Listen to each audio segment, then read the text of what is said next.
In this video, I will tell you about Automotive oil film cleaning brush, so make sure to watch the video until the very end.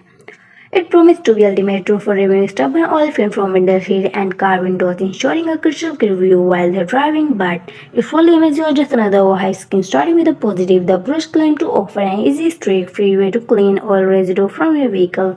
Closed glass surfaces. Users appreciate the ergonomic design, make it comfortable to use during the extended cleaning session. Some customers have reported good results, nothing that it effectively removed greasy film and leave their windshield looking spotless.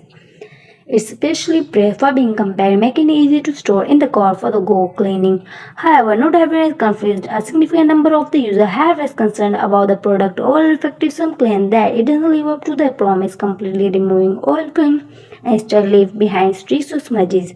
Others have pointed out that the bristles wear out quickly, reducing the brush lifespan. They are also complain about misleading advertising where the results shown in promotional videos don't quite match the real-world performance. However, customers have encountered slow shipping times or issues with the customer services, adding to the frustration. In conclusion, automotive oil film cleaning brush may work for well, light cleaning and minor or residue bite fall short for the tougher job. It's not necessarily a scam, but its performance can be hit or miss depending on your expectation. If you are looking for a quick, simple solution, it might be worth to try. Just give it a try and don't expect miracles, and that's it.